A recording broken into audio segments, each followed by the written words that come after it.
Have you ever encountered something along the way that caused you the most pain you have ever experienced? I don't mean a sudden heart attack or an accidental gunshot, because those are all or nothing situations. And wait, before we continue, I know women will start talking about childbirth. Well, ladies, you've been riding this old horse too long. Childbirth is a voluntary pain, and for it you get the greatest reward on earth, so let's leave it at that. I'm talking about pain that pierces the soul and never goes away, continuing to affect your life long after it ends. The crappy thing about this is that I always expected it to some extent, but I allowed myself to relax. I began to believe that if it hadn't happened by now, it probably wouldn't happen. So I let my guard down and began to believe that what I stole was now mine. Let me tell you, all this talk about how crime doesn't pay is true.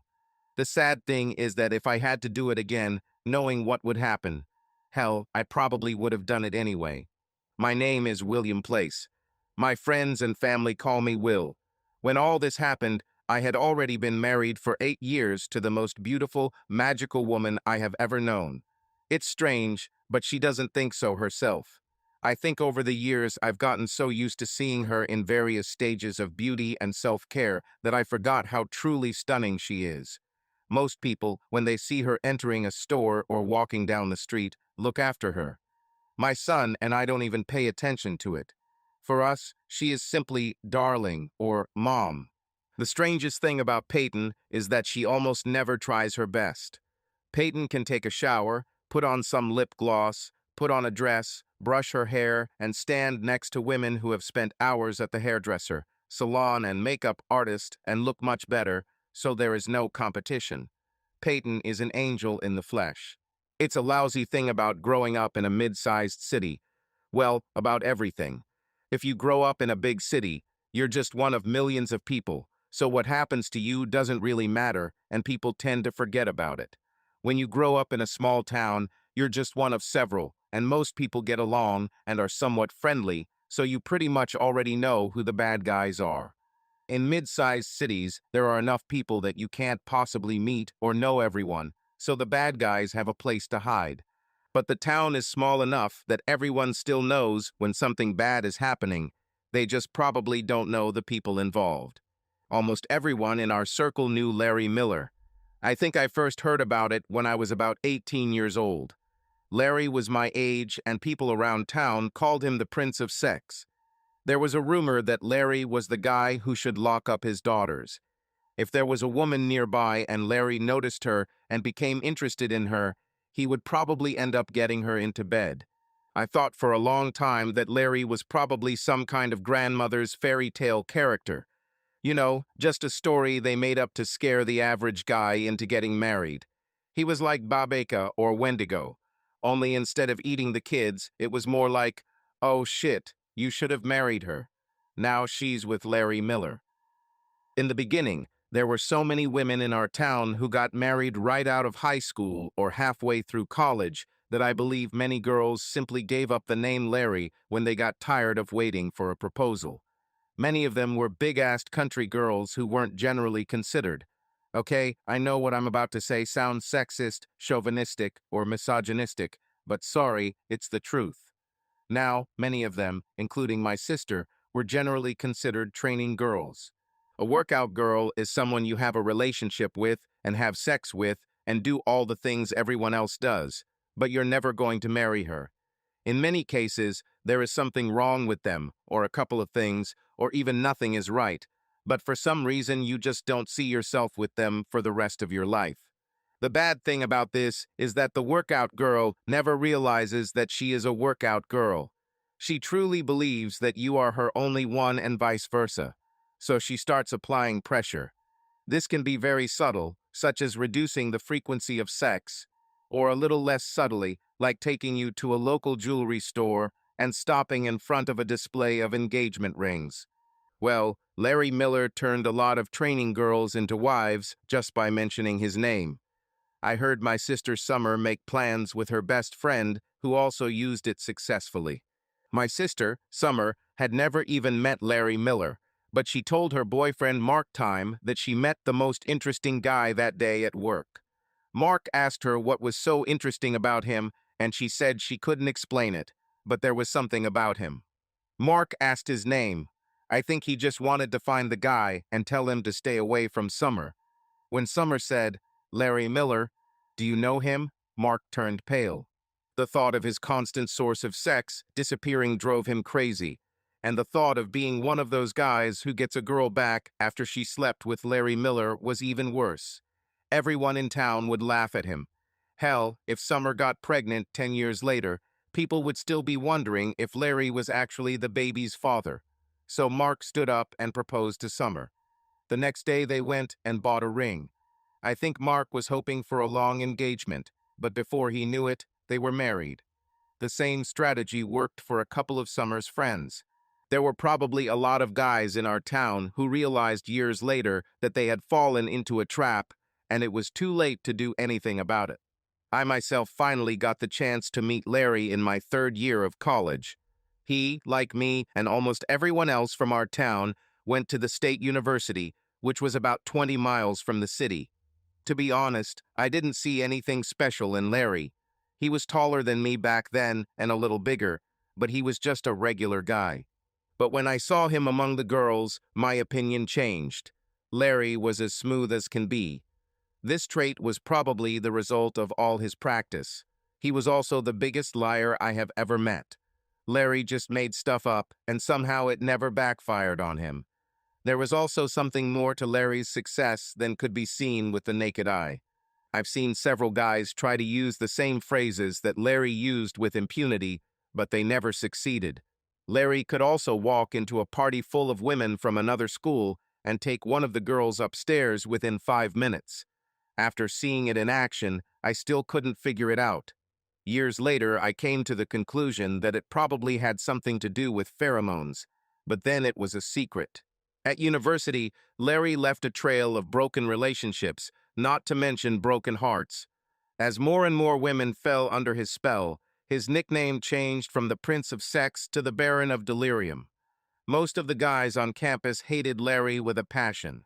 He had very few male friends, and most of those who did were sycophants who only wanted leftovers of Larry. I watched the drama from the sidelines. I wasn't interested in that. I considered college to be the last resort of childhood before the start of my real life. I didn't get into long-term relationships because I was sure I wouldn't stay in my small town after I graduated. In fact, I didn't even plan to finish my studies here. I wanted to get a master's degree in engineering. Although our university offered such a program, I wanted my master's degree to come from a more prestigious institution, such as the University of Michigan or the Massachusetts Institute of Technology. I had girlfriends who were my friends during my studies, but I tried not to have any obligations. I was a fairly attractive guy, so a couple of times during my studies girls spoke to me about consistency or commitment. I quickly left. One girl in my senior year even tried to use the Larry Miller trick on me. Katie and I became very close. She even started leaving things at my apartment and had a few things and a toothbrush there because she often stayed over at my place. Katie was so smart about this that she even knew all my neighbors. Hell, I didn't even know most of these people, so I thought it was funny that she knew them. But suddenly one evening, while we were watching TV, I started yawning. I wasn't actually sleepy, I wanted sex. "You know, I met the most interesting guy today," she said. I was so determined to enjoy myself that I continued to listen to it. "What's so interesting about it?" I asked. "I don't know," she said. She had this strange, indifferent tone in her voice, as if she was remembering something really special. The tone in her voice was either fake or real. If it was fake, then the bitch was trying to manipulate me. If he was real, then she had already slept with Larry or thought about it. "Get your purse," I said. "Let's go somewhere." She looked stunned. I grabbed her hand and pulled her out of the apartment. I made sure she took her purse. We rode around in circles for a while, and she had the biggest smile on her face. In her mind, she had successfully used Miller's trick on me. I think she was really surprised when I stopped the car in front of one of the dorms on campus and parked. I got out of the car and pulled her out after me. I think everyone can imagine her surprise when I sat her on a bench in the park that overlooked the dorm building. I dropped to one knee in front of her and took her hand in mine. I looked into her big, beautiful eyes, and believe me, Katie was fine. She was a beautiful woman. She had big, soft breasts that I liked to caress. She had great legs and an incredible butt. Katie was one of those buxom types like Marilyn Monroe, and like I said, she was fine. She would be a wonderful wife for someone, but not for me. As hard as it may be to say, as a guy, I wanted romance and magic. Otherwise, we could just remain sex friends. I took Katie's hand in mine and looked into her big, beautiful eyes and said my part. Kat, dear, I said, um, the guy you met this afternoon, interesting. Was it Larry Miller? Yes, she said. Why do you ask? Because if you sit here on the bench for a while, you'll probably see him staggering back from fucking someone's girl. That hostel is across the street. Good night, I said. I got back into the car and rolled down the window. I drove my first car then. It was a 1998 Ford Mustang in Arctic white. It was only a 6, and it had those annoying rims that were painted the same color as the body, but it was a great car for a college student. Katie was still in shock when I rolled down the window. Your dorm is just a few blocks in that direction, I told her. When you come to pick up the rest of your things from my house tomorrow, please leave the key on the table. She was too shocked to even react. She just looked at me with wide eyes as I drove away. I felt like scum. It just didn't seem like my usual behavior. But I wasn't going to allow myself to be manipulated into something I wasn't ready for. Like I said before, I've seen too many guys fall for Miller's trick and end up in relationships they didn't want. When I get married, I want it to be with someone who has truly impressed me. I wanted to marry someone with whom I had a lot in common. I didn't want to marry someone just because we felt comfortable together and I liked having sex with her. It's so hard to say when you're a guy. I wanted romance and magic. Otherwise, we could just be sex buddies. When I finally got home that night, it was well after midnight and I had early classes the next day. I received several calls while driving, trying to calm down and get my thoughts in order. Most of them were from Katie, so I ignored them. The next day, she continued to call, and I continued to ignore. Finally, my phone rang, and I could see from the caller ID that it wasn't Katie. It was my sister, Summer. I was immediately worried about my parents, so I answered. Hi, Will, she said. We need to talk. My sister and I aren't very close, so I wondered what she might want. My sister is the type of woman who is always there when she needs it. Are Mom and Dad okay? I asked. We're all a little worried, she replied. Did you have an accident? I asked. Everything is fine. We didn't have an accident, she said. It's about Katie. Why are you treating her so badly? She's all on edge and crying. We all thought you were going to announce something soon. Why the hell did you all think that? I asked, feeling a catch.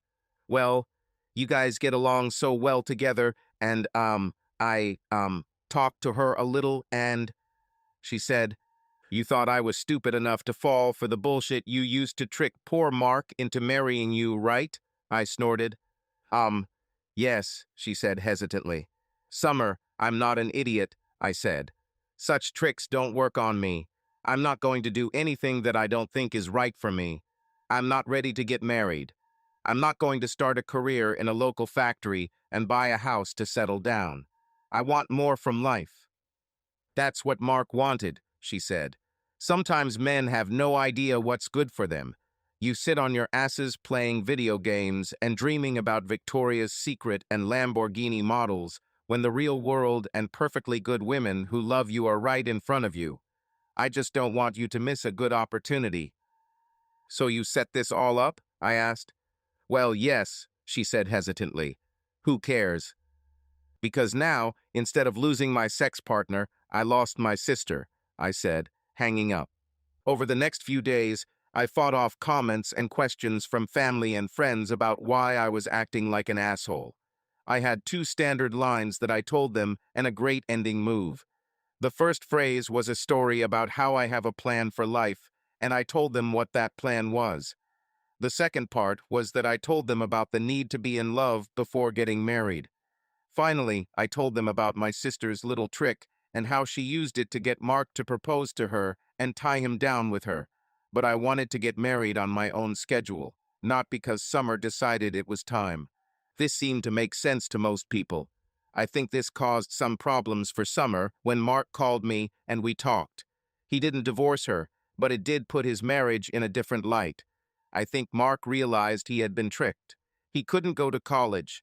He had to start working for his father because Summer got pregnant before they could finish. Summer is 2 years older than me, and Larry Miller was my age, so Mark now understands that there was probably nothing going on between them. I think by the time everyone experienced what I did, the whole town knew that I wanted to get a master's degree in engineering and that I wanted true love. What made it even funnier was that what ended up happening was almost exactly what Summer had planned for me. I tried so hard to avoid the girl Summer was manipulating me into getting caught with Miller that I ended up actually getting caught with Miller. About 3 weeks after the incident with Katie, she was still stalking me. She started trying to find me at home, and I knew that I would have to talk to her eventually, but it wasn't there yet. Somewhere in the back of my mind, I hoped that the semester would end and I could avoid her forever. Everyone knew that I was going to mid in the fall, which included moving to another state. I was offered a summer internship in Florida. If I could hold out for another 2 or 3 weeks, it would be all over. However, one day when I left the apartment, I saw Katie sitting in my car, reading a book. It was a warm day, and the car was parked in the shade, so it looked like it was going to be there for a while. I had actually only planned to drive to the library to do some research, so rather than confront her and get into an argument or a long, tearful conversation, I decided to do the mature thing.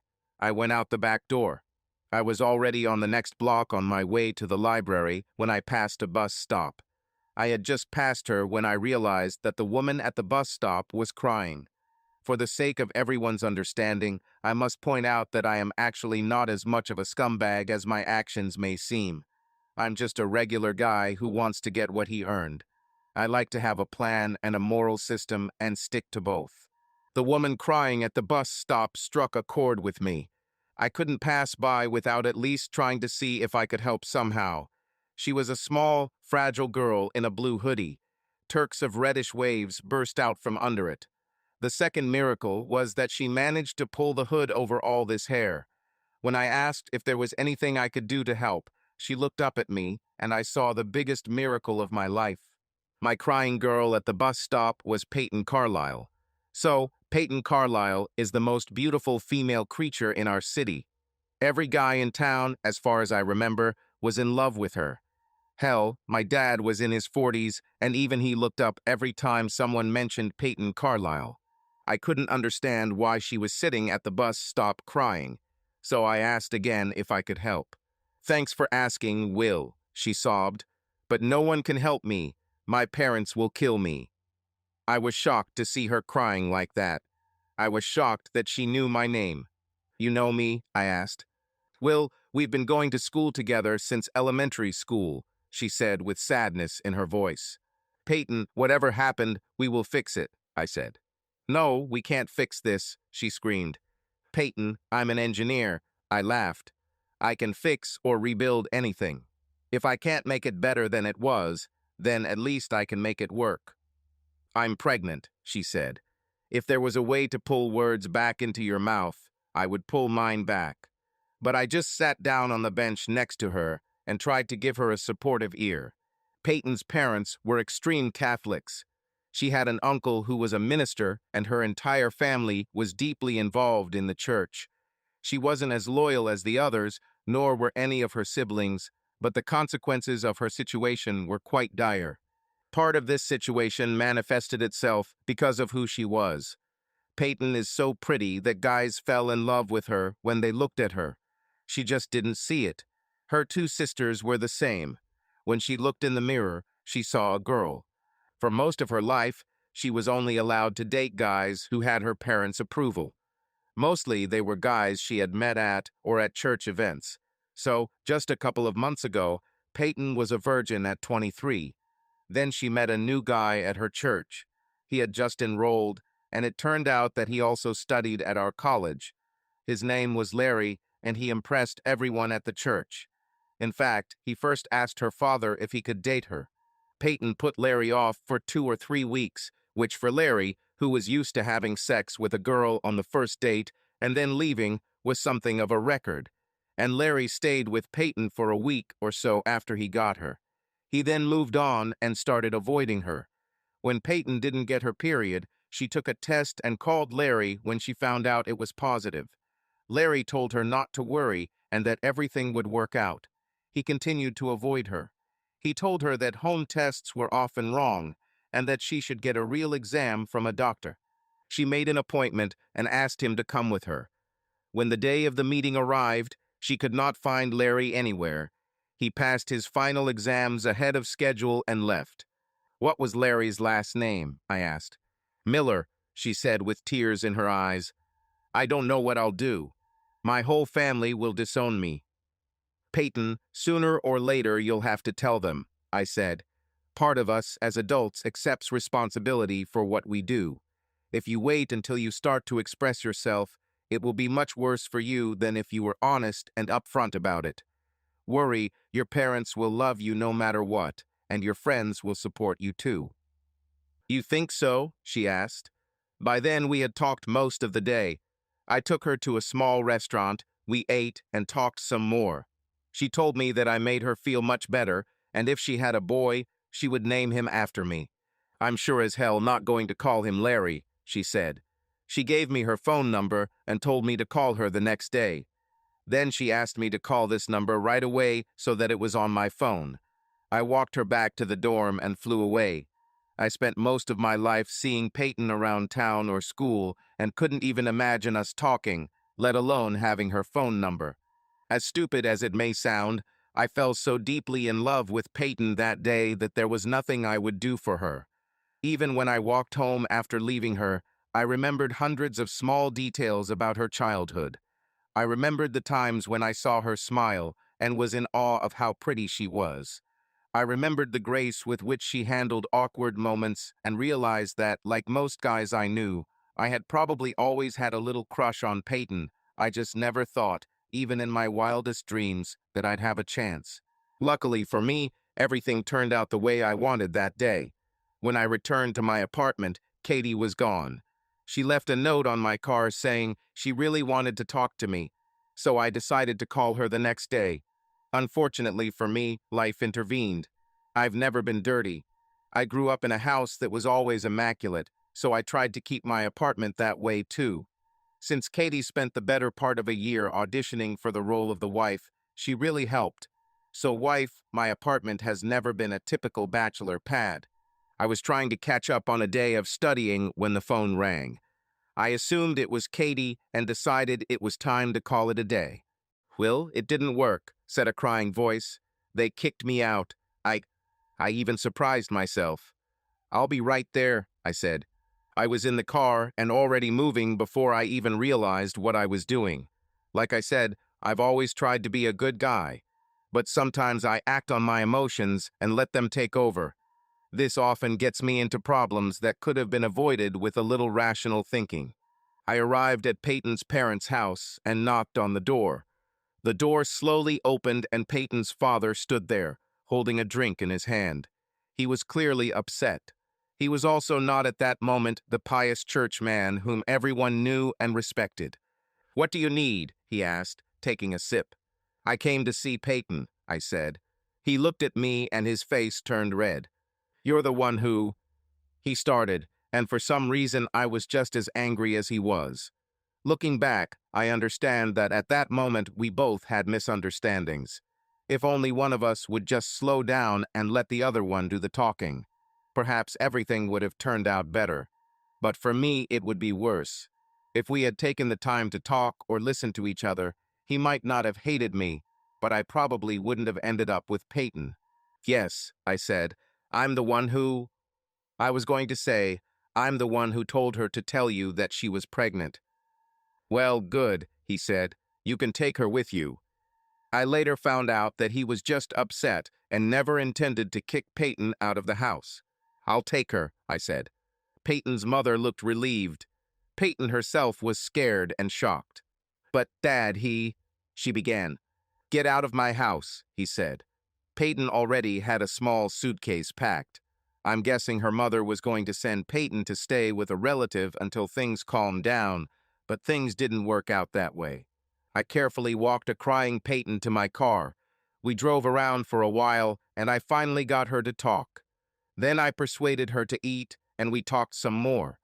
The topic of a medium-sized city came up again. A lot of people knew who I was, and everyone knew who Peyton was. So when people in town saw us together, especially hunched over in the gazebo and talking very seriously, it spread quickly. When I insisted that we be seated in a non-smoking area and Peyton shyly explained to the waitress that she was pregnant, that was the last straw. Rumors of me allegedly impregnating Peyton Carlisle spread throughout the city in less than 2 days. That first night, we didn't get back to my apartment until almost midnight. Peyton fell asleep in my car. We tried to visit a few of her friends, but unfortunately, Peyton's friends were all good girls who she went to church with and went to school with. They were all shocked that she was pregnant, including her best friend Millie, who she had studied with the previous day. I didn't understand how she could turn from a monster to an ordinary person in one day. Finally, I told her that we could go to my apartment, and she nodded. I took out a pillow and blanket. She headed straight to the couch, and I grabbed her hand. I took her to the bedroom. She was so tired that she didn't mind. I closed the door behind her and went to the sofa. The next day, I had an early exam. It was my last. I woke Peyton up and asked if she had any classes left. She said no, so I let her sleep and went to take the exam. When I returned, I prepared a big breakfast. The smell of food seemed to wake Peyton because she quietly walked out and sat down at the table. She just looked at me. "Are you hungry?" I asked, and she nodded. I think she was too early for morning sickness, and not all women experience it. I think everything Peyton ate just made her more beautiful. Realistically speaking, she was probably just more comfortable and less hungry, but I had to feed my fantasy. "Well, what are we going to do now?" she asked. God, how I loved hearing the word "we" from her. "Do you mean today or in the long term?" I asked. "Both," she said, peering at me. I really liked this feeling. "Peyton, we have some decisions to make," I said. Hearing her say "we" made me light up. When I said "we," her face literally lit up. "Okay, the first decision is yours, Peyton," I said. "Do you really want this baby?" She nodded very quickly. "I made a very bad mistake," she said. "But killing a child would be even worse." I heard echoes of her Catholic upbringing, but as I told her, this choice was hers. We spent the rest of the day making plans and making appointments. That's when I realized how sheltered Peyton's life was. She didn't know how to do anything. Even the courses Peyton took at university were aimed at making her an ideal wife someday. We attended a meeting with Peyton's local doctor and priest. They both looked at me as if I had put on the Mona Lisa. We got Peyton the vitamins she needed and signed up for parenting and childbirth classes. We also received a very stern lecture from the priest and made appointments for both of us to meet him separately. It took a couple of days for things to settle down and for us to get into a rhythm. But we found that we got along great and felt very comfortable together. Then the phone calls started. "Will, the girl on the phone is for you," Peyton said. There was a worried expression on her face. "Her name is Summer," she said. I ran up, took the phone from her, and hung up. "Is it your girlfriend?" she asked. "This is not a girl, Peyton," I said seriously. "This creature was once my sister." Her face lit up again. The next time the phone rang, it was much more serious. It was one of Peyton's sisters. She had news for Peyton. Her father was still angry and was getting angrier every day. He forbade everyone from having contact with Peyton. Even after talking with the priest, who could not reveal information about Peyton, he continued to be indignant. He insisted that she should never set foot in their home again, and if she does not marry before the birth of the child, she will be expelled from the family forever. He refused to allow any illegitimate children to destroy their family legacy.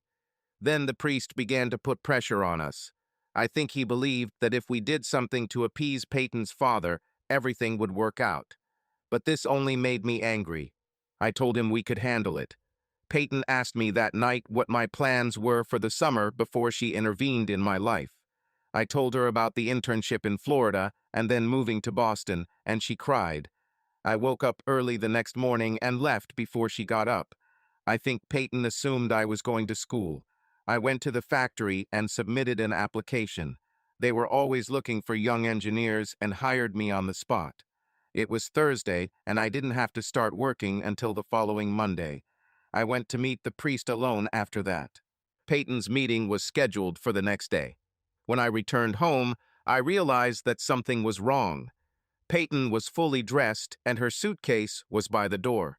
I was hoping you could take me to the bus station, she said. Peyton, I'll take you anywhere, I said. Where are you going? I'll go to Aunt Sally's, she said. I thought you didn't love her, I said. I don't like it, she said sadly. But she's the only person who will accept me, and I can't ruin your life, Will. You're supposed to be in Florida next week, so I have somewhere to go. Peyton, I already called the company in Florida and told them I won't be coming. I start working at the plant next week. They will pay me a great salary, and we will have benefits once I work 90 days. So we have everything will be fine. Besides, it will give you the opportunity to use that expensive education that your parents paid for. A strange expression appeared on her face, and she hugged me. She returned to me a couple of hours later with a serious expression on her face.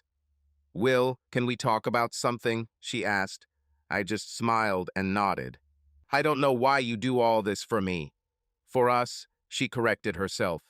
But I need to ask you for an even bigger favor. Okay, I said, I will do it. Her face brightened. Will, you should probably let me ask the question and explain my plan first, she said. Peyton, you already know I would probably do anything for you, I said. She turned and walked away and then started crying on my bed. I walked up to her and started massaging her back. Peyton, what happened? I asked. It's me, Will, she cried. I'm just asking for too much. Ever since I met you, I've only taken from you without giving anything in return. But this is just too much. If it's too much, I'll tell you, I said. What do you want, Peyton? Even when I asked, my mouth opened in surprise, and she looked at me. No, Peyton, I suddenly said. I absolutely refuse. Even the most beautiful woman I've ever seen has limits. I absolutely refuse to sell my Mustang and buy a minivan. Do you think I'm beautiful? She asked.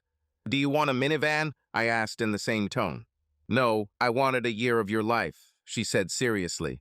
Peyton, I'm 22 years old, I said. I still have many years ahead of me. You can take one of these. Seriously? She asked, and her face brightened even more. You really don't want a minivan? Can I keep my car? I asked. Then she hugged me with all her might and shook her head, looking at me. Yes, you can keep your car, she said, still smiling and shaking her head. Okay, what do I need to do? I asked. Do I need to become a Catholic and go to church for a year? Of course not, she said. But you'll have to go to church a few times, like when we get married and... When are we what? I asked. Will, I know this is a lot to ask, she began, but I thought it through. I looked at it from my father's point of view. He really values our family history and other people's opinions. So if we get married before the baby is born, there won't be a scandal. I'm sure that once we get married, he will accept it, and when the child is 5 or 6 months old, we will file for divorce, and you can go to MIT a year later. For the family, divorce will be less shameful than if I remained an unwed mother. Being an unwed mother is usually perceived as the parent's failure to raise properly. But divorce can be explained by many reasons, and of course, you will have a friend for life and my eternal gratitude. Okay, I said, but I was a little offended. Half the town already thinks I got you pregnant, I said. I love you, Will, she said. Thank you so much. You're welcome, I said. That's unlikely to happen. Why not? She asked. Because Larry will come to his senses and come back for you before the baby is born, I said. Why would he waste his time? She said. It was the first curse word I'd ever heard her say, and there was a bit of anger in it. There's nothing here for him. My child doesn't need him in his life, and I don't need him either. I wish with all my soul that I had met you before I met him. I don't think I heard Peyton swear again for weeks after that. The next time she swore was on our wedding night. The next day, at a meeting with the priest, we told him the news. Peyton also met my family that day. My mom adopted Peyton that very day. My father kept patting me on the shoulder. He looked like a cat that had swallowed a canary. Even my brother-in-law smiled at me. Summer wasn't so happy, but even she came to her senses when she was included in the wedding planning. The announcement of the wedding date appeared on the church notice board, so her parents must have seen it, but we still haven't heard a word from them. So many people came to our wedding that we had to let some go. The church simply could not accommodate them all. I managed to get her mom through the side door so she could watch the ceremony without being seen, and I pointed her out to Peyton as we kissed to mark the end of the ceremony. The strangest thing about it was that when we exchanged a kiss, I was expecting just a formal kiss, but Peyton pulled me towards her for a full-on passionate kiss that momentarily plunged the church into silence. Her technique showed that she hadn't kissed many men, but her passion surprised me. My parents gave us a week-long cruise for our honeymoon, and we were supposed to leave at a party after the ceremony. Peyton held my hand as we left the church, and everyone in town seemed happy. On the way to the airport, Peyton asked me why I was smiling so much. "Are you breathing so relieved because the ceremony is over?" she asked. Honestly, I don't understand men. Don't you understand that a woman's wedding day is the pinnacle of her life? It's the bride's day. Your mom and I have been planning this day for the last 6 weeks. I barely fit into my dress. My little belly is already starting to show up. In a few weeks, everyone in town will know, if they don't already. "Well, don't worry," I said. "I'm sure your next wedding will be better." "My next what?" she asked. "Wedding," I said. She looked at me strangely. We boarded the plane, Peyton carrying her veil and a thank you book. She filled out thank you cards for everyone who attended the wedding. She would have even more thanks after we got through all the wedding gifts. She spent an hour telling the flight attendants about our wedding. The plane landed late, and we had to hurry to catch the ship. But we made it. We settled into our cabin, and then went to explore the ship. We were both quite tired after the journey and all the celebrations, so we had dinner in the cabin. Peyton went into the bathroom, and I grabbed a blanket. When she came out of the bathroom, I watched her from the other side of the room. I almost laughed. She was wearing tiny white panties, white stockings and garters, a lacy white bodice, and the same long veil she had just gotten married in. She carried a small bouquet in addition to the one she had dropped off at the church. She walked slowly towards the bed as she had walked down the aisle just a few hours ago. She stood in front of the bed, looking like an angel. My eyes widened in surprise. Her breasts stood like two trembling watermelons on her chest. Her legs were perfect. Stories could be written just about her ass. Even the small belly under her breasts only added to her sexiness. Suddenly, she threw the flowers on the bed and looked around. "Will," she screamed, "why the hell are you on the couch?" She crossed the room and just dropped down in front of me. She crossed her arms over her chest, clearly angry. "What's wrong, Peyton?" I asked. "Remember I told you about memories and how important they are to a woman," she said. "You just ruined my wedding night. Now come over here and make it right." "Do what's right?" I asked. "Peyton, you're so caught up in our fake wedding that—" "What the hell is a fake wedding?" she snorted. "Our wedding was real. Of course, it will last a year or so. But for this year, I will be the best damn wife a man has ever had. Will, you have already done more for me than anyone else in my life. I will do everything possible so that you will never regret what you did for me. Now lie down in this damn bed." She bucked back into the bathroom and came out a few minutes later.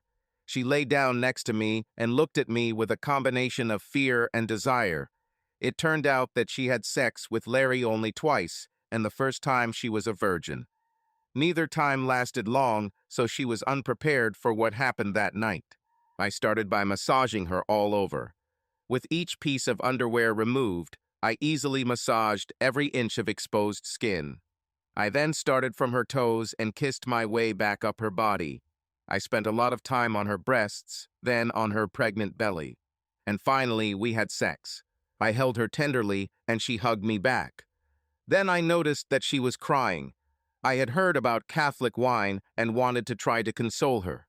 Peyton, we're married, so it's not a sin and— Will, shut up, she suddenly said. I just wanted you to be happy, I said, and I didn't regret that. Will, did you see what happened between us? She said. Did you feel what I felt when our bodies bumped against each other like two animals? The only thing I regret is that it wasn't you who got to me first. The only thing I think in a Catholic way is that, God, I wish it were your child. She rolled over and we spooned. She put my hands on her chest. Peyton, who said it wasn't? I asked. What's wrong? She said. Peyton, only 4 of us know that I'm not the one who got you pregnant. Me, you, Larry, and God. No one else has any idea. Everyone in town thinks this is my child, so why not treat him as such? We'll talk about this later, she said. Can we do this again? By morning, Peyton and I had tried a few more things. We're back in town much closer than we were before the wedding, and Peyton has a new walk. Peyton was the wife every man dreams of. Her public displays of affection made every guy I knew seething with envy. Even while heavily pregnant, Peyton was the sexiest girl on 2 legs. We went to classes to prepare for childbirth and walked a lot in the evenings. My parents and friends helped us when we moved into a medium-sized house. We bought the house more as an investment than anything else. When our marriage ends, I could live in it or sell it. Peyton will likely move back in with her parents. Larry got a great job in sales for a company in New York. He came to town several times a year, but we never ran into him during Peyton's pregnancy. When the baby was born, we named him William James Place Jr. He was a happy little boy, and everyone loved him. I was handing out candy cigars at the hospital and noticed that one of the guys I had just given one to got a nod from Father Peyton. He looked at me and his gaze softened, and he nodded. When he nodded to me, I felt sad because I wasn't sure this is the beginning of the end. Of course, I took a few days off from work to be in the hospital every day with Peyton and the baby. Peyton grabbed my hand as if it was a life preserver, and she drowned every time I returned to the room. The day after the birth, a nurse from the hospital records department came and gave me a stack of insurance forms and Will Jr.'s birth certificate to sign. I handed it to Peyton, who smiled, handed it back to me, and told me I should sign it. So I did. Over the next few days, almost every person we knew in town came to visit us or see the baby. I was very shocked when a very beautiful girl with brown hair came up to me and hugged me. Then she kissed me on the cheek, and I almost fainted. A guy a couple of years younger than me came up and shook my hand. I thought he might be her boyfriend or husband and might be angry too, but he just patted me on the back. Before I could understand what was happening, they were gone. They had obviously just come from meeting the baby, and I guessed that they just felt good when they saw him. I wondered what was so special about babies that the sight of one child, even if it belonged to someone else, gave people hope. Looking at Will Jr. through the glass, I realized that my plan would not work. I did all this for Peyton. I tried to keep my distance, but the fact was that I loved her. When I first agreed to the scam, or whatever it was just a chance to get to know her. And no matter how stupid it may seem, most guys will do absolutely anything for a beautiful woman, especially if she's in trouble. Women have a maternal instinct and will do anything to protect their child. Men have a knight in a shining armor complex, and we need to go help the damsels in distress. But somewhere along the way, I seriously fell in love with Peyton, and when this all ends in a few months, I will be in great pain. Those who fly the highest always suffer the most when they fall, and for the past few months I have been living as close to heaven as it was possible on earth. Then there was Will Juar. He was just 1 day old, and for some reason, when I looked at him, I felt a connection that I shouldn't have had. He wasn't my biological child, but I loved that wrinkled, wriggling little bundle of flesh just as much as if he was. At that moment, I seriously thought about running out of that hospital and never returning. When Peyton returns to heaven to her perfect family, I will be the one who will cry and miss her. I decided the best way to do this was to leave her a note explaining why I did it. I was trying to figure out what to write when I felt someone standing behind me. "He's so handsome, isn't he?" she said. It was the same woman from earlier. I just nodded. "Why are you crying?" she laughed. "You and Peyton are probably the happiest people on earth right now. I've never seen my sister so happy, and a lot of the credit for that is probably yours. My mom was here twice, yesterday and today. Even my grumpy old dad was here yesterday. Once he came, there was no stopping Mom. He still claims that Peyton is persona non grata in the house, but he's not fooling anyone. Oh, we've never met, have we? I'm Julie, Peyton's older sister. The person I was with earlier is our brother and your brother-in-law, Jeff. You're Will, right?" I just nodded. "You are so happy. You have a nice home, a perfect baby, and each other. Will, my sister loves you very much. I have never seen her like this. We just went up to her room.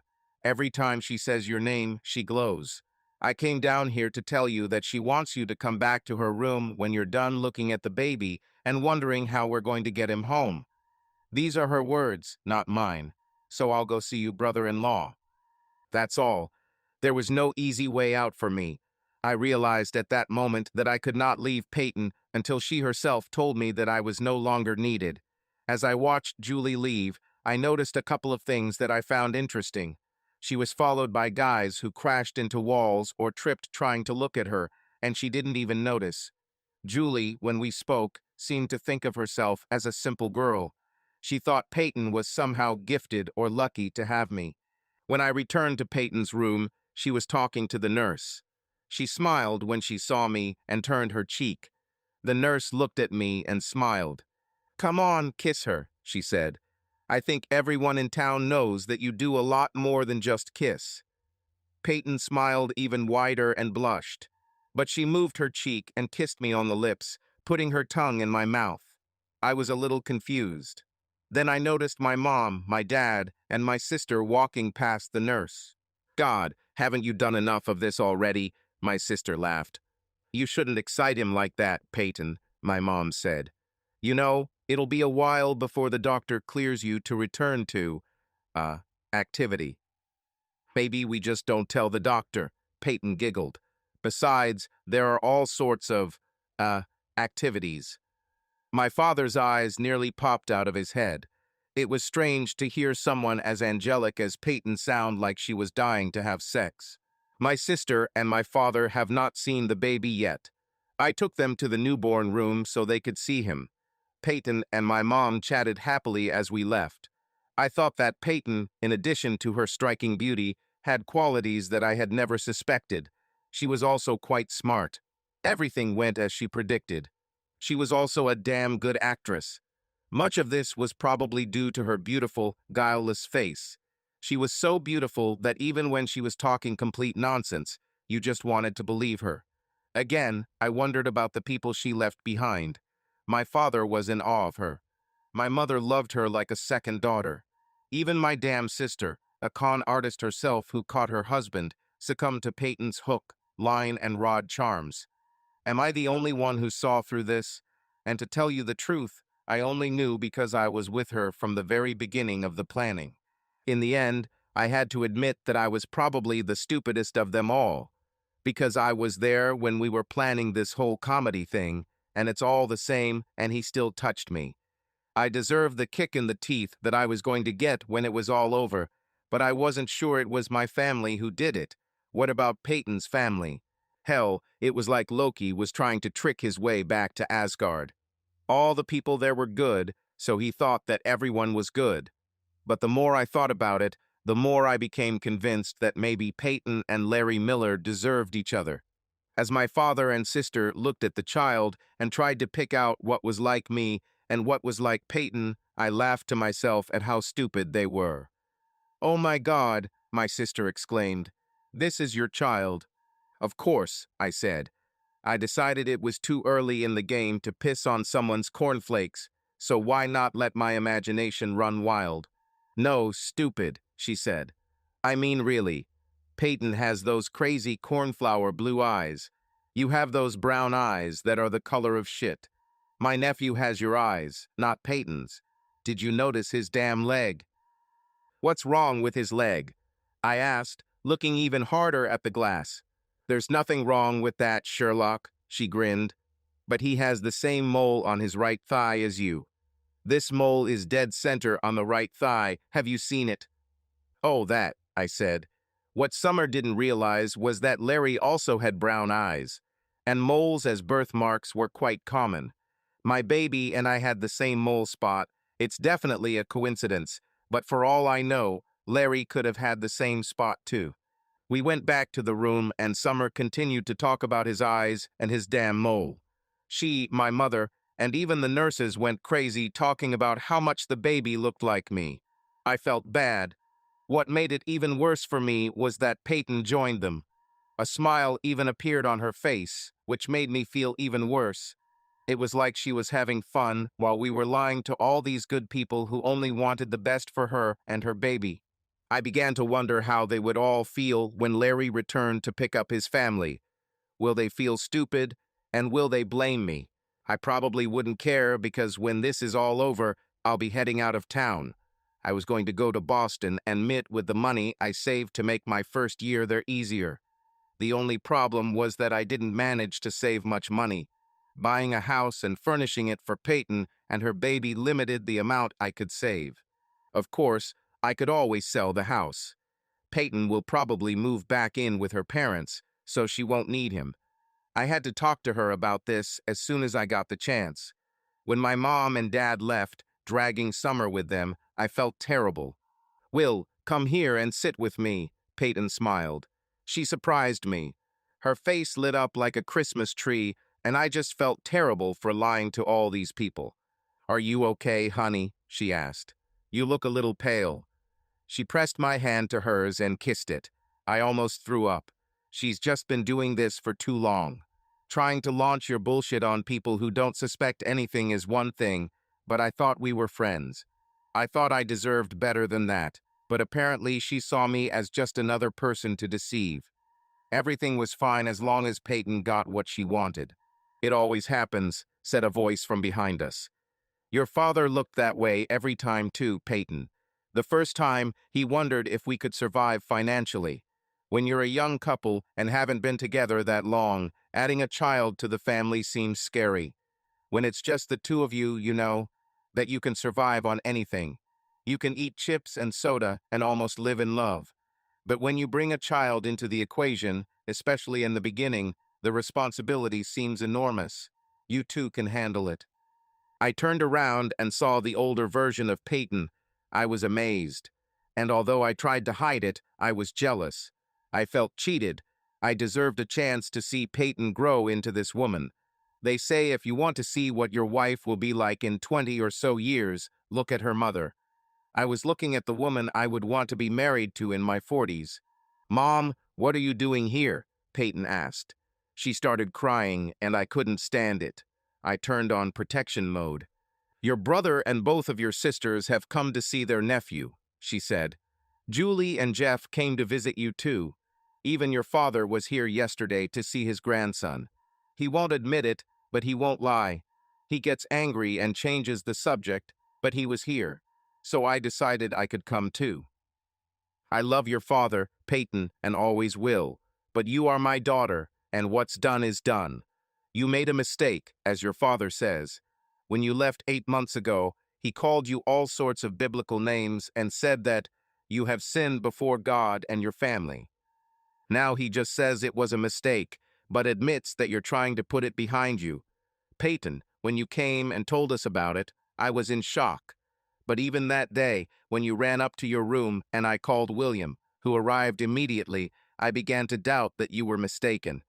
When he stood in front of your father and took you out of there, I began to doubt even more. Maybe what you did wasn't what we wanted for you, but you're happy and my grandson is the most beautiful baby I've ever seen. Even now, when I look at you two together and the way you look at each other, I'm ashamed to say, but your father was wrong. You are coping without us. In fact, I think we need you more than we need you. I'll go look at the baby, I said. That way you can talk a little. When I got out of bed, I noticed it again. Peyton seemed reluctant to let go of my hand. She kept her fingers intertwined with mine until the last moment, until we separated. This made me even more angry. The woman even tried to deceive her own mother. A couple of days later, Peyton came home and I had to go back to work. My mom came over to help Peyton with the baby. For some reason that doctors could not explain, Peyton remained very weak after giving birth. She had low iron levels, causing her to become out of breath after even the slightest activity. They discussed this back in the hospital. What shocked me was one day when I was bringing Peyton breakfast. It was not my mother who came to sit with her, but her mother. "What would you like for breakfast, dear?" she asked as she entered the room. "Oh, you're already eating." "Will takes great care of me, Mom," Peyton said. "I see," her mother said. "Will, I'll make dinner. You just go to work and don't worry about it." "It's complicated," I said. When her mother went into the nursery to check if Wiljuar was awake, I looked at Peyton. "It won't take long," I whispered. She had a strange expression on her face that I had never seen on her before while we were together. On my way to work, I thought about that expression. I realized that Peyton was probably some kind of control freak, and my decision to dictate any phase of how our temporary marriage proceeded angered her. I began to feel that the sooner it was over, the better. When I got home that evening, I noticed her mom's car was still in the driveway, and there were several other cars there. If her mom cooked dinner and stayed the night, it might give me time to work on some of the house projects I've been neglecting in recent weeks. I parked my Mustang in the garage and walked out the door that led into my yard, and there he was. "You have plenty of space here," he said. "I like the deck you're building. It'll be nice when you're finished." And then he returned to my house. Every word he said simply implied that everything we had was not good enough for his daughter. He also implied that I was not worthy of his daughter. He also hinted that she wouldn't be here for long. He said "you," referring to a lot of space here. This meant that if I were as successful as Peyton deserved, I could afford to hire professionals to do the construction. All his one-sided communication just made me angry. Then there was the way this scoundrel started talking to me as if we were friends or he was some kind of mentor in my life. It seemed like in his twisted mind, the whole incident of him kicking his daughter out never happened. Perhaps he wanted to think that I stormed the castle and begged for the hand of the princess, and he reluctantly gave it to me, and therefore could give me wise advice from time to time. I think I should have just forgotten that he kicked his own daughter out like trash and didn't care what happened to her because of his twisted religious views on parenting. In the end, I had to admit that this scoundrel had me in a vice, although he did not understand it. To get rid of Peyton, I needed to get along with him so she could fit back into her family. This evening was a big step towards that. The whole family was there. There was Julie. Jeff offered to come over the weekend and help me with the deck. I met a little sister, Penny, who was a year younger than Peyton. I saw her in the hospital and didn't associate her with others because her perfection was overshadowed by the fact that she wore glasses. But when she took them off to wipe them down, the resemblance could clearly be seen. After that, glasses only made her even more attractive. Peyton got out of bed to sit at the table and eat dinner with us. I looked after her, and she liked it. I even carried her back to bed while her mom and sisters were almost crying at how romantic it was. If it weren't for her father, whose disparaging comments detracted from everything we did or had, it would have been a really good evening, albeit a false one. This continued for the next few weeks. We did various family activities that brought both families and our neighbors together into one big extended family. I tried to keep my family away from all of this to limit the amount of pain they would feel when it was all over, but it failed. Soon, Peyton's mom and my mom ended up in the same book club and bridge club. My mother even started going to church sometimes and joining many women's activities and charity events. I knew it was time for the final act, so one evening I sat down to talk to Peyton. "Peyton, I think it's time," I said. She just smiled at me and answered, "It's time, dear, but the doctor said that after giving birth, everything down there was torn, and he wants to wait until the inflammation goes away completely. But believe me, I want you no less than you want me, maybe even more. You shouldn't have started this. We'll be doing this a lot." "Peyton, what are you talking about?" I asked. "About making love, silly," she said, smiling. "Isn't that what you were talking about?" I just nodded, and we continued. We had a few more dinners with both sides of the family and a big picnic with everyone. By midsummer, our house became the place where everyone gathered. The only problem, again, was her father. He wasn't the only one who constantly talked about how everything we have was never great, only good or normal. He started talking about how he always wanted things to work out for Peyton. One evening, he went too far, and I had to politely excuse myself and leave the table. "Peyton, do you remember that nice guy you met a couple of times, Larry Miller? Well, he's a young man who's making it in the world. He's already made a name for himself in the sales world. I heard from a business partner that he won some kind of sales prize. He lives in New York now. He bought himself a huge old mansion, and he's renovating the whole thing. It will cost millions when he's finished," he said. Then, seeing how everyone was looking at him, he lightened the situation. "It's not like your little house here isn't cozy, but Larry Miller, that's the guy." I'm sure John realized his comments about Larry Miller hurt me as I left the table. And like most bullies, once he discovered my weakness, he continued to exploit it every chance he got. If I got a promotion, he would pull out his Larry Miller story.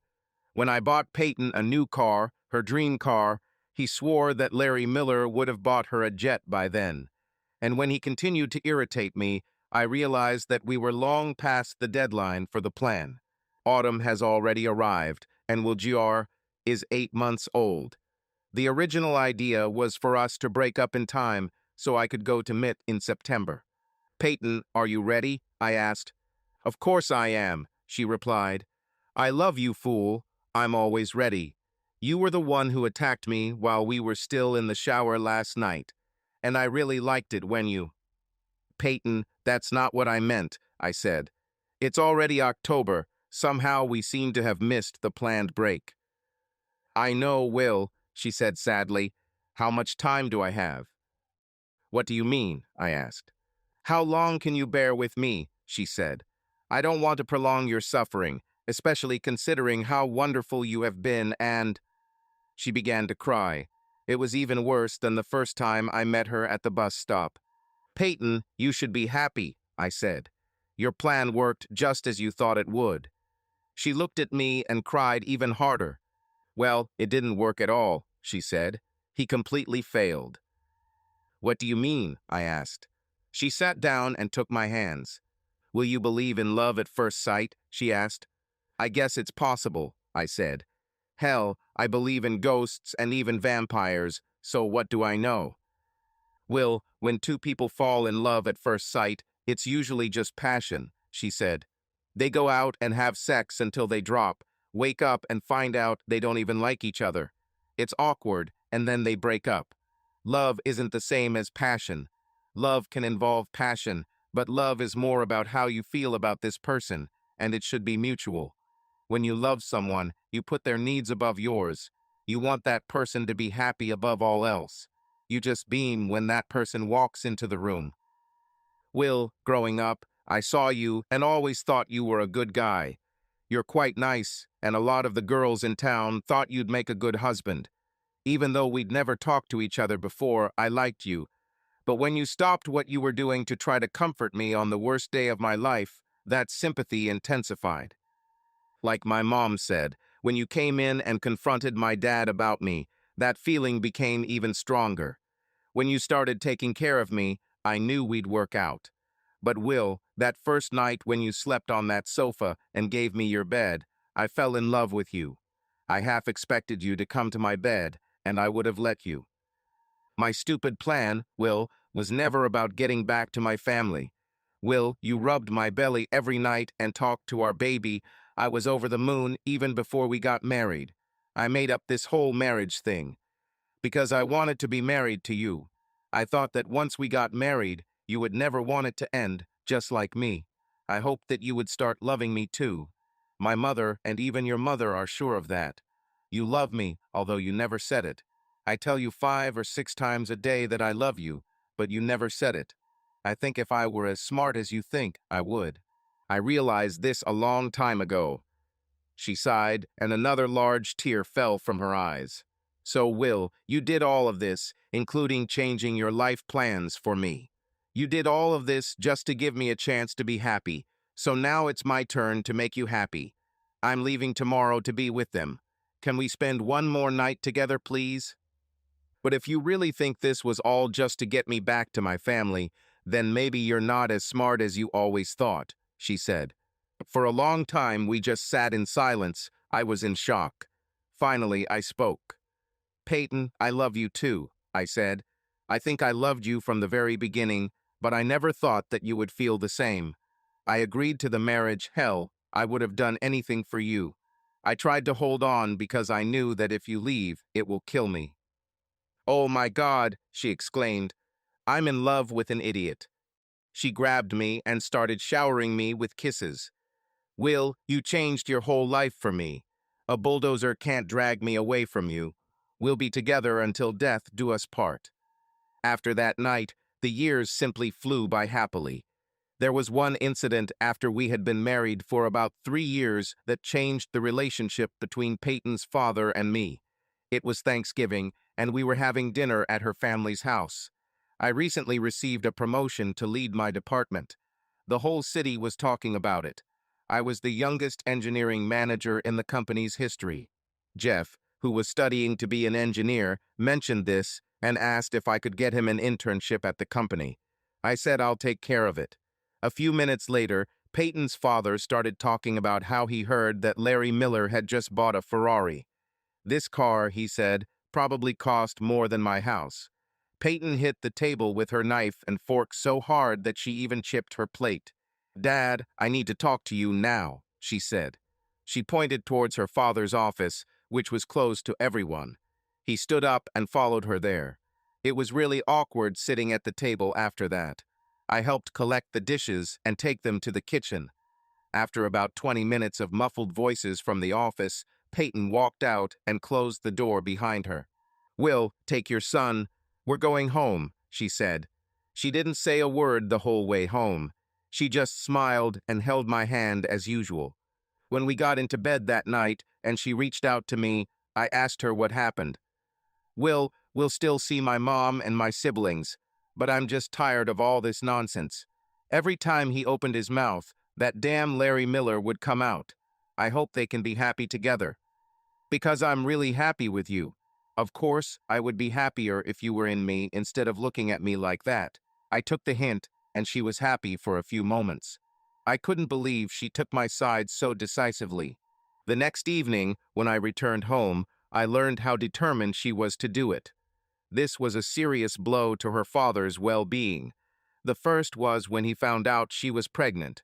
This was the second time, and he was waiting for me in the driveway when I got home. Will, can I talk to you? He asked. I was surprised because usually he just started talking and said what he wanted. Of course, I said. Let me just open the door. No, he said, grabbing my hand. I'm not sure I'm welcome there. Of course we are, sir, I said. Then I shouldn't be, he said. Will, I'm an asshole. I just realized that yesterday. I always wanted the best for all my children. I always thought you were normal, but I was never sure if you were good enough for Peyton. Yesterday, when Peyton was bragging about your accomplishments, and then Jeff started too, it was too much. I didn't know you graduated first in your class and were going to MIT for an advanced degree in engineering. Sir, it doesn't matter, I said. I'm happy and... But you could be rich and... He said, Sir, I'm rich. Peyton and Will are worth more to me than all the money in the world, I said. My daughter thinks the same about you, he said. I can't believe I was the one who ruined her life. Sir, you didn't ruin her life, I began. Yes, I destroyed it, he interrupted sharply. I'm the one who told her not to date, and even then, I had to approve of everyone she even thought about. She didn't go on a single unsupervised date until she was 21, and I literally pushed her towards that scoundrel. He deceived me too, you know. I thought I knew everything. Peyton didn't know anything about dating or men, and I just gave her to him like a lamb to the slaughter. He really left her pregnant, and then he just ran away. Her reputation and my family's would have been destroyed if it weren't for you. And I rubbed him in your face all this time. I didn't know what an asshole he was. I talked to a few people in town about him. Every time he comes to town to sell to his clients here, he still continues his scams. A leopard doesn't change its spots, sir, I said. But at the end of the day, I still feel like I got the best part of the deal. No, son, he said. Peyton got the best deal. After that, we all became one big happy family until the summer when Wiljuar, or simply Deuce, turned 8 years old. I was an attentive father. I was involved in everything he did, and Peyton and I just grew closer and closer. We were so good together that it seemed like something was bound to go wrong. It was a typical Saturday morning. Deuce and I were in the backyard. He practiced his swing at the practice pole next to the garage. Deuce was a shortstop and the best baseball player in his little league. We had a game that day, which is why I was in such a hurry to cut the grass. Peyton was gathering a few of her girlfriends to plan a big backyard party for Deuce's birthday. After I cut all the grass in the front, all I had to do was cut the grass in the back. All I had to do was use the edge trimmer and trim the bushes and plants, and we could be off to the game. Peyton attended many of the Deuce's games, but I never missed one. Most of the time, she just sat on the podium holding my hand. I think she was there more to be with me than to watch the game, but it didn't bother me. Our love life and even our sex life were more vibrant than in the beginning. I've often thought that maybe the way we met was what made us hold on to each other so tightly. But the reason didn't matter. The main thing was that we did it. We started arguing a little lately, which was unusual for us. She seemed irritable and grumpy. I thought that maybe she had been tired lately and might have gotten sick. Several of Peyton's friends were already there. They sat in the kitchen while she prepared for their meeting. My Black & Decker dual spool trimmer ran out of thread at this point. I put it against the wall of the house and went to the garage for a spare one cassette. Deuce, remember what Coach told you? I shouted to him. Don't stop on contact. Miss the ball. This way you can keep the ball at a greater distance. Got it, Dad, he said. The next blow he hit harder, and his completion would low ideal. I tapped the top of his helmet until the breastplate covered his eyes. Yes, he whined. How can I see this? You cannot see? I asked. Not at all, he said. Okay, I shouted, tickling him until he fell to the ground, screaming with laughter. We're leaving at 20, I said. When I got back to the house, I was trying to change the string cartridge when I heard them. Unfortunately, I could only make out fragments of the conversation. I was lucky that I heard what I did because they weren't even talking. Their voices were barely above a whisper. I heard one voice say, Larry Miller is back again. There was a short pause, and another said something I couldn't make out, but it ended with, she loves him. I heard, whisper best sex she's ever had. Whisper, whisper, doesn't know how to tell Will. Whisper, doesn't know how he'll take it. I was stunned. I just stood there. I guess I always knew that the bastard would come back someday. But there were rumors in the city that he was some kind of big shot. He lived in a multi-million-dollar mansion in New York and dated a supermodel. While she was out of town, he had women left and right. What the hell does he care about Peyton? Then I remembered that even though I had gotten used to her, Peyton was still the most beautiful woman I had ever seen. She was not the kind of woman that a man could forget. Perhaps Larry had simply decided that enough time had passed since he left her and came back for her. What hurt me the most was that Peyton obviously went for it. But damn, what did I expect? Women always fell in love with Larry. Peyton herself even told me that she simply couldn't resist Larry, even after the first time. She swore to herself that it wouldn't happen again, but he caught her again the next time he saw her. And all this time, I truly believed that Peyton loved me. I guess I was just the person who was there for her while Larry was away. Damn, I almost cried standing there. "Will, what are you doing?" she asked sharply, breaking me out of my thoughts. "You should be trimming bushes, not standing and looking at the ground. What's wrong with you? These bushes won't trim themselves and—" There it is again, that attitude. She treated me like her damn gardener, not her husband. The difference was that now I knew where this grumpy behavior came from. Peyton may have felt guilty about cheating on Larry, or she felt guilty for betraying me, but either way, I was done putting up with it. "Fuck you, Peyton," I suddenly blurted out. She was instantly stunned. In all our time together, I never raised my voice to her. All I ever said was, "Okay, Peyton. If trimming those damn bushes is so important to you, do it yourself," I barked. "Deuce, we're leaving," I shouted. He walked around the garage, carrying his helmet, glove, and bat. We got into the new Mustang that I bought just a month ago. This car was incredible. It wasn't a damn Ferrari like Larry's in New York, but in my opinion, it was the best Mustang ever made. 2013 was also the last year Ford built the Boss 302, making the car an instant collector's item. I pulled out of the driveway as Peyton stood there with her mouth open. She tried to call me several times throughout the day, but I just sent the calls to voicemail. I sat there watching my son play baseball and felt like my life was falling apart. I was only 32 years old, but I felt almost 100 years old. It felt like life had been sucked out of me. "Hello," said a female voice from behind.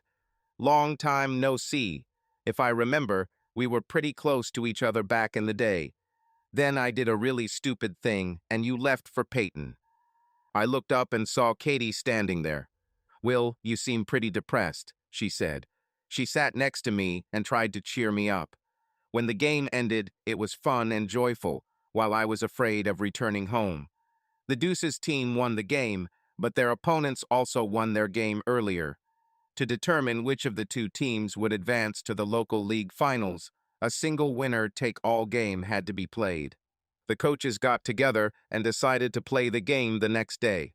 It was a Sunday, so the winning team would have 6 days to prepare for the championship the following Saturday.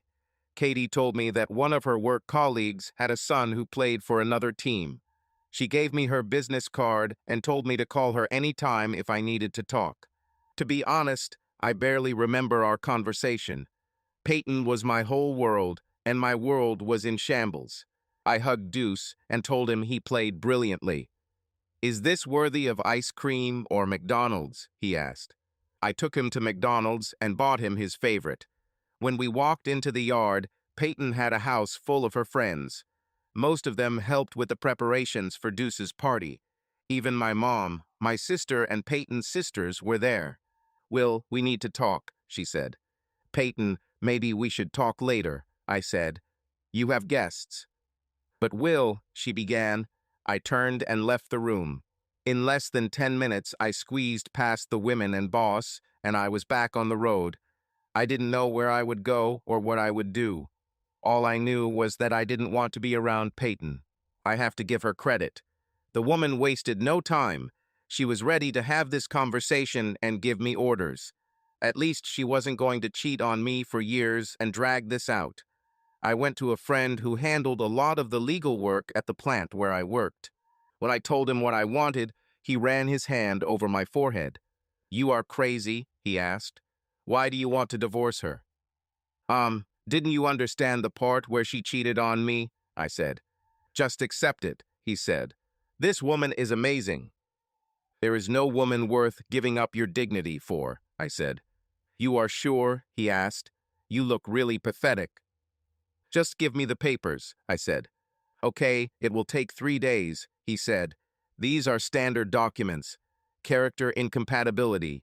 You get half. She gets half. plus alimony, and probably a house. No child support, I said. And I'm leaving the house. She'll probably live in a mansion in New York. He looked at me, then said, Larry Miller? I just nodded. Boy, I need to tell you something, he said, smiling. Save it for next time, I said. He seemed really interested in talking, but I walked away. Just like the first conversation I once had with Peyton's father, I had to let him talk to me. After leaving the office, I just drove around the city. Peyton called me a couple of times, but I didn't listen to the messages she left or answer her calls. The whole time I was driving, there was an annoying little voice in my head. I told you, he continued. Why would someone like her want to be with a jerk like you, Charlie Brown? This reminded me of the question I asked myself when I started this little story of unhappy love. Finding out that Peyton was cheating on me and what other women whispered was the most painful moment of my life. As I drove aimlessly around the city, it seemed to me that a bullet to the head was the best solution. And I'm not talking about Stallone's latest movie. The small town feels resurfaced. There were only a few places I could go before I started repeating myself, and it got boring. I played Evanescence's Whisper over and over again because it suited my mood perfectly. I guess that showed how angry I was.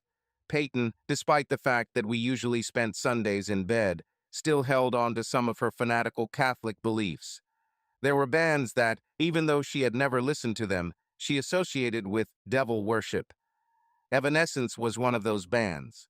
Finally, when I had a chance to think, I decided that I was not doing myself any favors.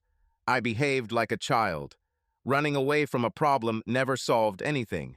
Besides, if Peyton had made her choice, there was nothing I could do. This was my chance to do what I should have done from the beginning. This was my chance to take control of my destiny. I needed to move on. The best possible scenario was to take my experience and finally leave this city. Of course, I settled down here, but that was only because I had Peyton and two. I'm only 32 years old. It's not too late to find a woman who loves me for who I am and have children of my own. Perhaps in Boston, which is a large and modern city, there are even several women who could compete with Peyton in beauty. But in reality, I'm tired of spoiled, pampered women. Perhaps next time I will choose a woman for true love, and not just fall in love with a beautiful face. I needed to stay calm and handle the situation much better than I had before. I needed 2 more days for my lawyer to prepare the documents. Then I would take a day off from work and head to Boston to see what I could start there. I will immediately start searching for a job online on Monday at work, or even tomorrow after the 2 game. I drove up to my house and waved to the departing ladies. I went up to play video games with my son while Peyton talked to the last remaining guests. She walked past the room several times and smiled, but I pretended not to see her. Two was tired from playing that day, and I could tell that even though it was still light outside, he was starting to fall asleep. You have to play your best tomorrow, champ, I told him, so you better go to bed. A few minutes later, he was already asleep.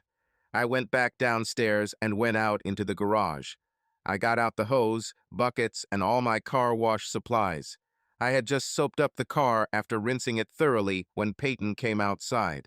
She stood and watched me for a while, and I pretended not to notice her presence. She had the biggest smile on her face as she watched me. There was something so sexy about her that I couldn't help but get angry again. Why the hell did she choose me to manipulate me? There are probably hundreds of guys in the city. I knew I had been unfair to her. I was simply in the wrong place at the wrong time, and at every stage I always had the choice to leave. She even proposed marriage to me. I could have said no at any time. Perhaps she saw this as just another step. She probably thought she could sleep with Larry from time to time and then come home to me. I read about similar things on the internet, but I'm just not that kind of guy. Will, she said, tapping me on the shoulder. Can we talk? No need, I said. I already know everything. Well, I can see you're not happy, but can I at least explain it to you from my point of view? She said. This is something I didn't plan for, Will. It just happened, and she began.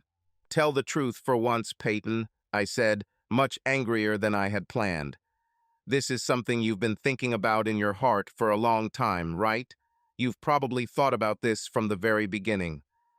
Is it really that big of a deal? She asked in anger. Does everything we do have to fit into some grand plan you have in mind? She asked. Peyton, I could never plan anything with us. Since I met you, I feel like I'm just reacting to what you want and trying to make you happy. So maybe it shouldn't be anything special compared to everything else. Just do what you want. You know, Will, maybe I really don't know you as well as I thought, she said. She looked like she was about to cry. I once thought that this would make you happy. Somehow I thought that even if you don't really like it, you will see how happy it makes me, how fulfilled I feel, and it will make you happy too. Next thing I know, she left crying, and I was even more angry. I turned up the volume on the music in my headphones. When they got to the end of the song, instead of voices whispering in Latin, I could still hear those two women whispering about Peyton and Larry. I became even more angry and had to calm down. After I washed the car, I went into the kitchen to have a snack. Peyton came in while I was rummaging through the refrigerator. Do you want me to cook you something? She asked calmly. No, thank you, I answered just as calmly. She looked at me strangely. Okay then, she said. But I don't want crumbs in my bed, so. Don't worry about it, Peyton, I interrupted. I'll sleep in another room. No, you won't, she hissed. Just because we don't agree on what I do with my body doesn't mean you can. Stop, Peyton, I said. I'm trying to stay calm here as much as possible, so I want you to listen to me for the first time. It doesn't matter what we feel or what we have felt before. There are more important things to do here. For example, Tu has the most important game of his life tomorrow. If his team wins, they will advance to the championship final next week. We don't need to wake him up because we're fighting. Can we give him a chance to be the center of attention without ruining his moment by making this our argument? She nodded. You're a good father, Will, she said. That's why. Peyton, you can't have it all, I interrupted. And that's always been one of your problems. Even in the beginning, Peyton, I agreed to this because I loved you too much. But from the beginning, it was you, cheating on Larry, and I cared about you. Her eyes narrowed when I said that. But now you come in here and tell me that we don't agree on what you want to do with your body, but you want to tell me where I can lay my body to sleep. You can't have it all, Peyton, I said. Will, I don't know what's been going on with you lately, she said. You've been acting crazy all day, but when you come to your senses. Peyton, you treated me like crap all week, I protested. But this morning I found out why and... So you understand then, she said. I think maybe we need a few days apart to process this, I said. Will, I don't want a few hours without you, she said tearfully, but I'll do whatever you want. And she left the kitchen. Good night, Will, she sobbed. The next morning I woke up early and prepared breakfast for two. This way he would be ready for his game. I wasn't hungry and, strangely enough, Peyton wasn't up either. I couldn't believe she wasn't going to come to the game. But perhaps she had a chance to sneak out and meet Larry, which was more important than her child's happiness. Or maybe it was just that Larry got all the fun and I got all the responsibility as usual. We arrived at the baseball field quite early. We were there an hour before the game started. I muttered a greeting to a few other parents and sat in the bleachers to watch the warm-ups. Right before the game started, I realized why Peyton wasn't there, or at least that's what I thought. It was Sunday, and Peyton always loved 11 o'clock mass. The game started right on time. I waved to Katie when I saw her in the stands. She told me the day before that a work colleague of hers has a child who plays on another team. We beat this team yesterday. Their season is over. I couldn't think of a reason for a coworker or coworker's child to be here. I also noticed that she was sitting alone.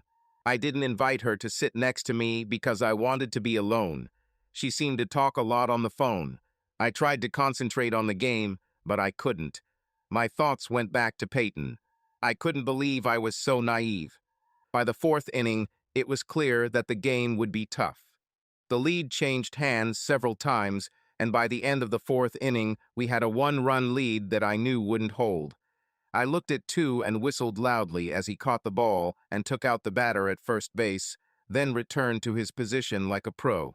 I barely noticed someone sitting down on the bench next to me. "Which one is my child?" he asked. I thought he said, "Which one is your baby?" "Shortstop," I answered without hesitation. "Oh, he's good," he said. "He's like me at his age." Of course, I played football, not baseball. I turned around and saw Larry Miller's smiling face. I felt anger like I had never known in my life. I told myself I had to hold back. As we watched, Larry applauded and whistled along with everyone else. "Hey, why does he have your last name?" he asked. I ignored him. "Why does everyone call him Two when his number is 18? He continued. "Two is a nickname," I replied. "Instead of calling him Junior, we call him Two." "Wait," he said. "You named my damn baby after yourself. You're cool, man." Two's team won in the last inning. They were able to score 3 runs in the top inning to take a 2-run lead and held it with solid defensive play. "See you later," Larry said. "I'm going to meet my child." I jumped off the stands, skipping the end and going down the stairs.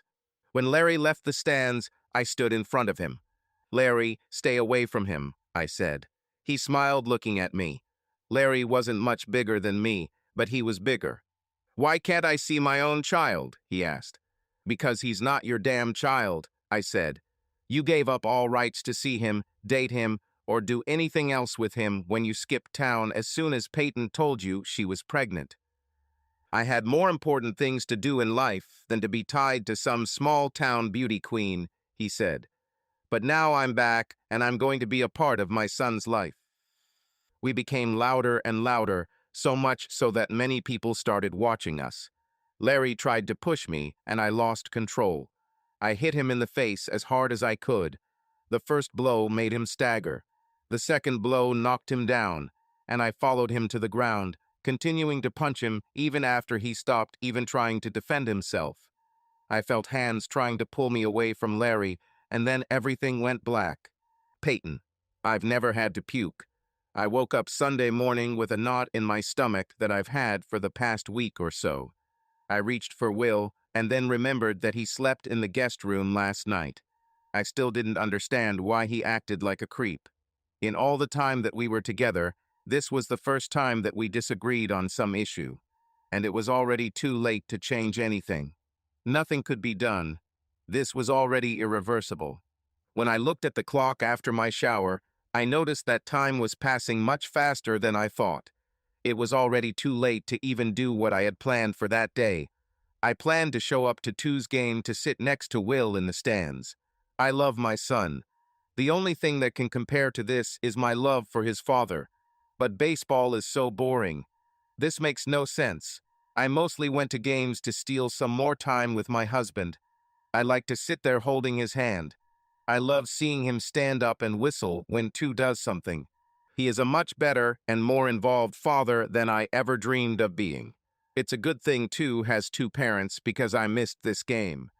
Now the only question left was whether I should be the joyful championship mom or the comforting mom. We'll get them next year. When a car drove into our yard, I felt strange. It didn't sound like Will's Mustang.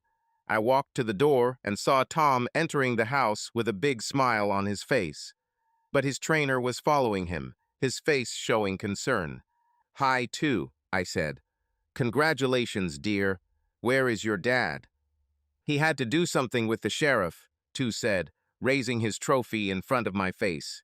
"When Dad comes, we'll go to McDonald's," he smiled. "We always go to McDonald's." He ran upstairs to his room excitedly. "Ron, where is Will?" I asked. Ron was the two-team coach and a family friend. "Peyton, Will is in jail," Ron said. "He beat Larry Miller to a pulp.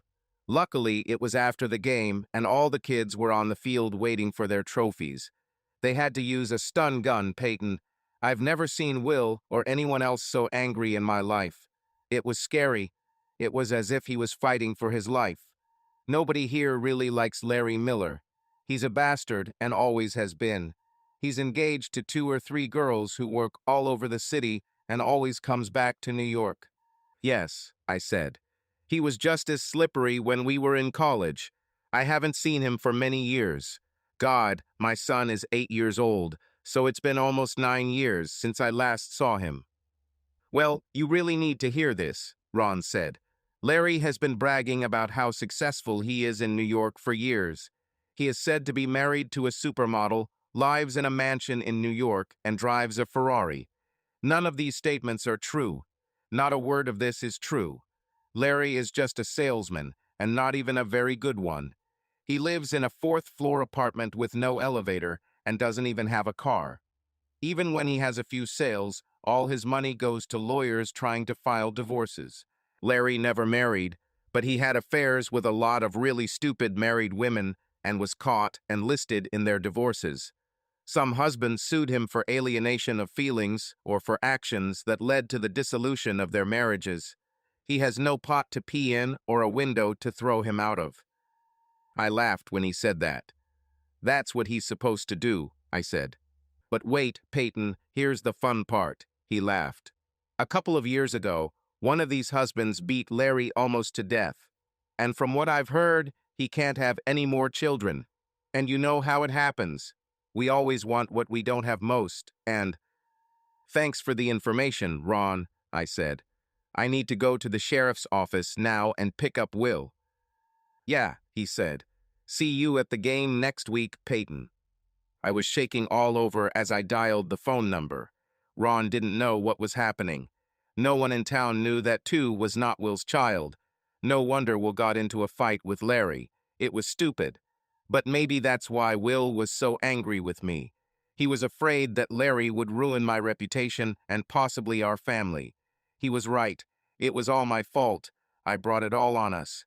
But if I had to take a serious look at the situation, I'm glad it happened. I was glad I slept with Larry, although I can't remember why I did it. All I remember is that when Larry was next to me, I just wanted to sleep with him. The sex itself was terrible. Larry must have had some sort of strange pheromone. I knew several other women who told similar stories. For many years, I didn't think about Larry anymore. The only man I loved was my husband, and now I needed to find someone to watch my son so I could get Will out of prison. I called Summer, Will's sister, and asked her to babysit. She arrived before I even had time to get dressed. It only took me 10 minutes to drive to the sheriff's office, and not even a minute after I walked in, 3 sheriff's deputies stood in front of me. The woman who was there before I arrived looked at us and said angrily, "Do you 3 need to service her? I've been sitting here for an hour and—" They ignored her. "How can we help you, madam?" asked one. "My name is Peyton and—" I began. "Oh, we already know who you are, Mrs. Place," the same person said. "Okay, I came to find out what I need to do to get my husband out of here. He was brought in for fighting," I said. "It was more like a massacre," the second deputy interjected. "I'd say it was more like farming or recycling," added a third. "All he did was smash a piece of shit on the ground. I don't even think he should have been arrested." "Give me a minute, I'll find out what you need to do to get him," the first deputy said.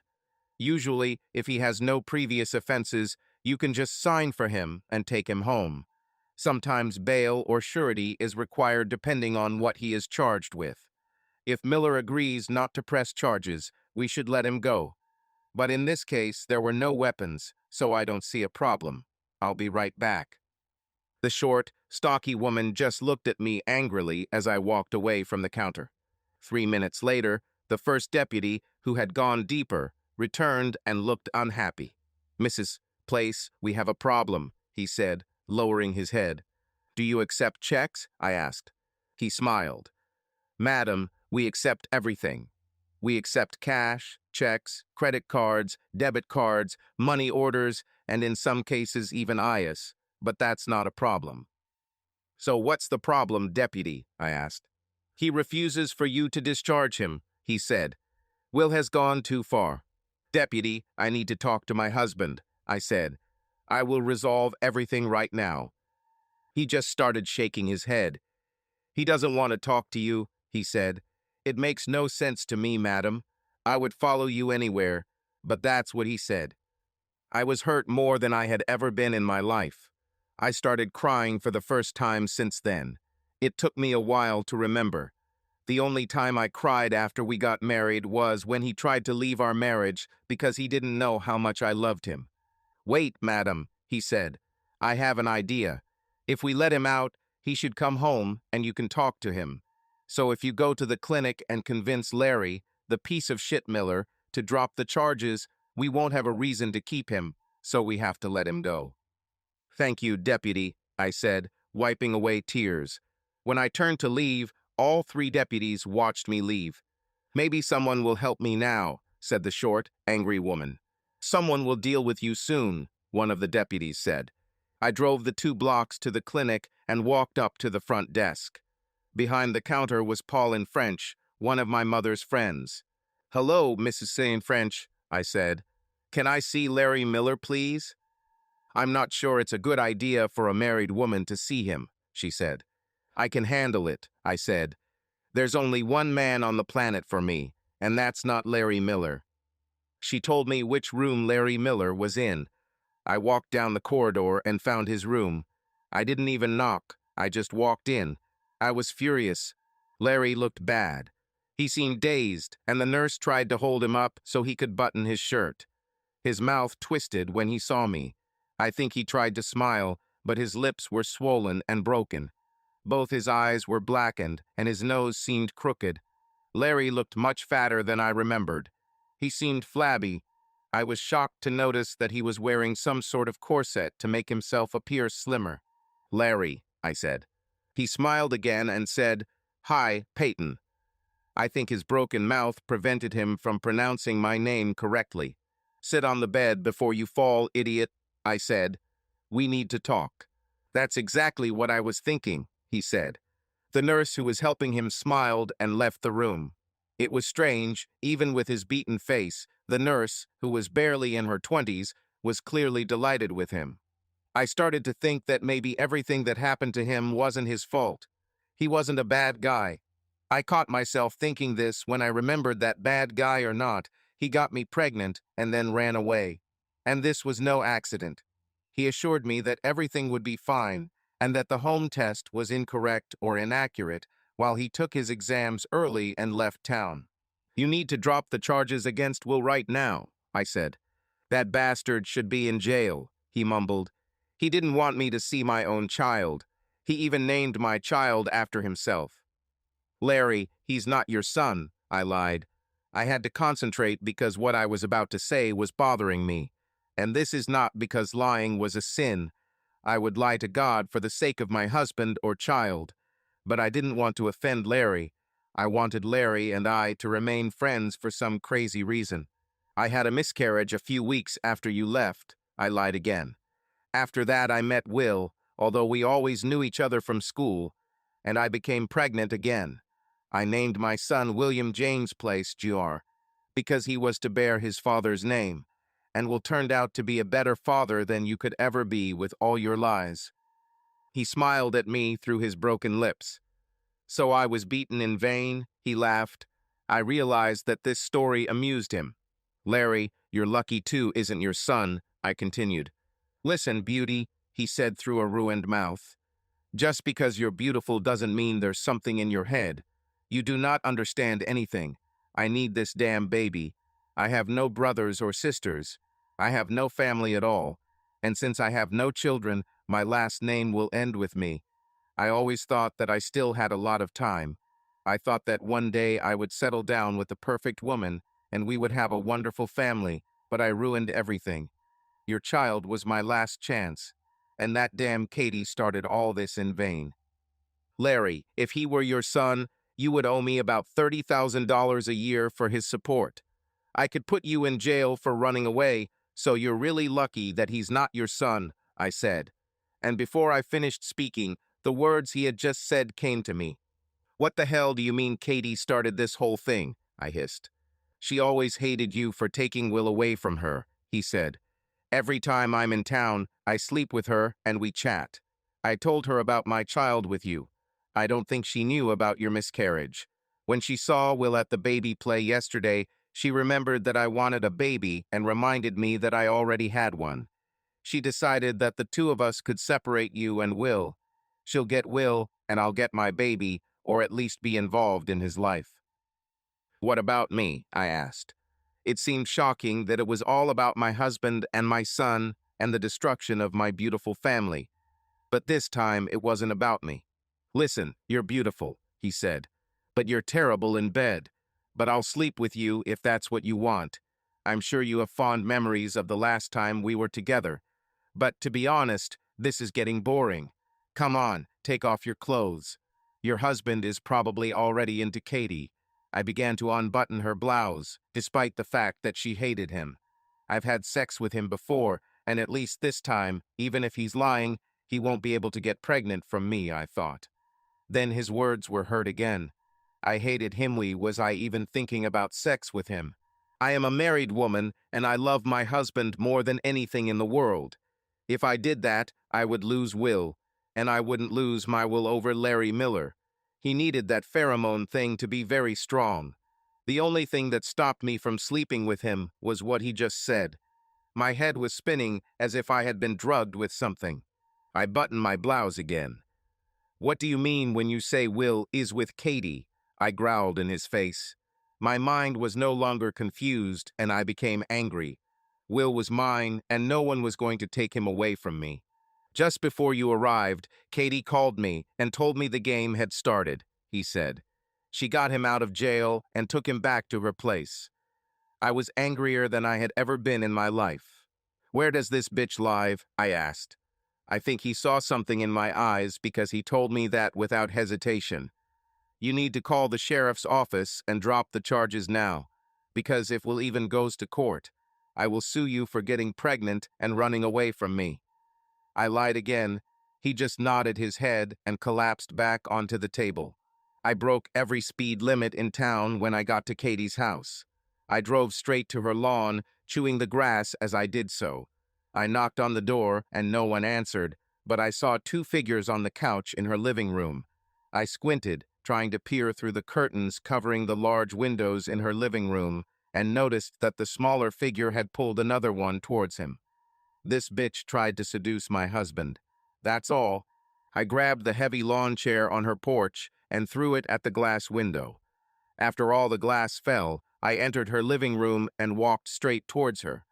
The bitch took off her blouse and bra and was left only in panties. She pressed her large, saggy breasts against Will's chest. He looked depressed. She was like a deer caught in the headlights of a car. Will was fully dressed. "You're dead, bitch," I said. Even as I said this, she ran to one of the open doors and slammed it behind her. "Get out of my house," she screamed through the door. "I'll call the sheriff." "Okay, I'm leaving," I shouted. "Please don't call the sheriff." I stepped back onto the glass as if I was leaving, and then again jumped up to the door behind which it had closed. She opened the door and went out to look around. As soon as she came out, I grabbed her by the hair and threw her to the floor. I started spanking her, pulling her hair, yelling at her, and scratching her face. Will pulled me away from her, and she crawled into my corner. "Now you're going to jail," she hissed. "We'll be there together," I hissed back, "and I will beat you again. I just talked to Larry, and he told me that it was your plan to keep us apart from the very beginning. As soon as Will saw you in the park yesterday, you—" "But this started long before yesterday, Peyton," Will said. "It started when I heard your two friends whispering while I was cutting the grass yesterday morning." "Is that why you're so angry with me, darling?" I asked. He nodded, and a large tear rolled down his cheek. "What were they whispering about that made you so angry?" "I really thought you'd be happy," I said. "I was just working up the courage to tell you myself." "Peyton, are you crazy?" he said sharply. "Why should I be happy when I heard that you slept with Larry? I love you so much it hurts, Peyton." I just laughed, and he looked at me like I was crazy. I walked up to him and tried to hug him, but he pulled away from me. I tilted my head and smiled at him. "Will, stop being stupid," I said. "You love me, fool. I haven't even thought about Larry since the first time I was with you. Since you found me crying at the bus stop, no other man has even touched me, let alone had sex with me. I'm all yours, idiot. Peyton, I heard your two friends talking, he said, keeping his distance from me. I took out my phone and called Millie and Terry. I gave them Katie's address. The sheriff drove up in his Jeep. Looks like someone called them because I broke a window. He knocked on the door and looked at Katie with a bleeding face. Will, please tell me you didn't hit the woman this time, he said. It was an accident, Sheriff, Katie said. When the window broke, I received several cuts. Nothing happens here. The sheriff drove away, shaking his head. The three of us just sat there, looking at each other, and I smiled at Will. Why are you smiling? He asked. You'll be kissing my ass in a few minutes, I grinned. Why am I going to kiss your ass? He asked. For 3 reasons, I said. First of all, because you'll feel stupid when I prove to you that no one said that I slept with Larry because I didn't do it. You'll feel guilty for blaming me, so you'll kiss my ass. The second reason is when you find out what they were really talking about. I think you will really be happy like I told you, and you will kiss my ass. And the third reason? He asked. I have a very nice ass, I said. And you just like to kiss her and bite her and... Okay, we get it, Katie chimed in, just as my friends rang the doorbell. Millie knocked on the door, and Terry simply walked in through the broken window. Hi, Terry, I said, smiling. Talk to my husband. Tell him the truth about anything he wants to know. Hi, Will, Terry said. Ask. What were you and Millie talking about in my kitchen yesterday morning? We talked about a few things, she said. Do you want to know about everything, or is there something specific? I want to hear how she slept with Larry Miller, I said. We never talked about it, Terry said. I'm her best friend along with you. I know all her secrets, including 9 years ago before you two met, and she never mentioned it. I don't think they've seen each other since you two started dating. Then what about? Will began in irritation. I remember telling her that Larry Miller was back in town, Millie said, but we didn't talk about him. We immediately changed the subject because Peyton was yelling about how you left hair in the sink after shaving. I told Terry I don't understand why Peyton stays with you. And I said she was staying because she loved him, Terry said. And I said it's probably because it's the best sex she's ever had, even though it's the only sex she's ever had, Millie said. And I said that Terry began before Peyton covered her mouth with her hand. He doesn't need to know that part, I said. Well, then I said something to the effect that she didn't know what to tell Will, Terry continued. And I said she doesn't know how he'll react, Millie said. Did you hear all this? Well, parts of it, Will said. And he started thinking I slept with Larry Miller, I laughed. What an idiot. Will came over and hugged me then. I'm sorry, honey, he said, wiping away his tears in relief. But you've been treating me like crap for the last week, he said. I know, honey, and when we get home and get into our bed, I'll fix everything, I chuckled. But you will be very happy. Millie and Terry smiled as they watched us kiss, and then walked out through the broken window. Hey, what about my damn window? Said Katie. You deserve this for your stupid plan, I snapped at her. Just use it as a door. This works better than your damn plan. Half an hour later, we returned home. We'll promise to buy McDonald's for 2 on the way home from work the next day, and by the time we put him to bed together, everything in our world was right again. I was a happy girl, although a little nervous as I prepared to finally tell my husband my news. Honey, you missed 2's game this morning, I told Will. It's okay, he replied. With you next to him, he didn't even notice that I wasn't there. That's why kids have 2 parents, you know. I gently kissed his neck. Guess what I told Larry, I continued. Will tensed next to me, and I pulled him back. We'll never have to worry about him again, I said. I told him I had a miscarriage, and then I got pregnant again a few weeks later, I continued. Now only you, me, and my father know, and I will force my father to remain silent about this, I smiled. And that brings me to our new news, darling, I said, squeezing his hand tightly even as he leaned in to kiss me. I was so irritable and tired in the mornings, dear. That's why I behaved so badly and why I missed Tu's game. Will, I'm pregnant again, and this time there's no doubt who the father is. Will seemed to lose consciousness because he suddenly collapsed onto his back. Then he leaned over and started kissing me. Are you happy? I asked. Do you want a baby with me? I want it already, he said as he burst into my mouth with his tongue. He lowered his hand to remove my panties and noticed that I had already done so. So why did you tell the girls before me? He asked. Well, stupid, they work in the doctor's office, I said. So they actually told me, but you are the first to know about this after me. After that, I rushed to Will. There was an urgent need simmering within me that pushed me forward. Sex with Will was always magical. Take me, Larry, take. Everything stopped then. Before I could grab him, Will pulled out of me and grabbed his clothes. Before I could even begin to figure out what to say, I heard the bedroom door slam loudly.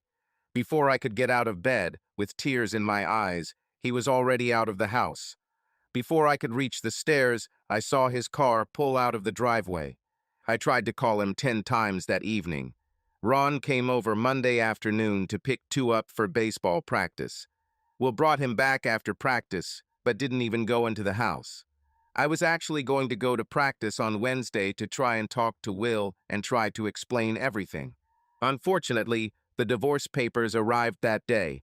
I cried all day. It was difficult for me to look at my son's sad face. I didn't know what to tell him. I also didn't know what Will told him. The one your dad said about where he sleeps and why, I asked him. He said he had to stay with Grandma and Grandpa place for a while because they were old and needed his help, he replied. I miss him. Why can't I stay there too? Because your mom misses you here, I said. I can't be without both my men. The next day, I hired my lawyer. I told him the whole situation, and he answered me with legal jargon. I had him draw up a court order and have the judge sign it. Tu's last baseball practice before the championship game was Thursday. Ron wanted to give the team a day of rest before the big game. I knew Will wouldn't miss this workout. He never missed a single Tu training session. I got there early, and when he walked under the stands, I showered him with confetti. What is this? He asked me a few minutes later. It's your damn divorce papers, I blurted out. I looked around to make sure no one was listening to us. Will, I was wrong. You know, Larry does strange things to women, and I spent almost an hour with him. I didn't sleep with him. I didn't even touch him. But I can't control my subconscious. So your subconscious wants to have sex with Larry, he said. Fine. My subconscious wants a divorce.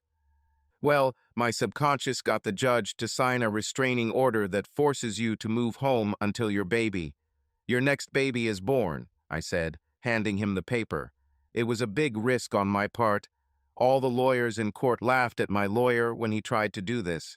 No judge in the world could force a man to stay in the house until the birth of the child. But I knew Will.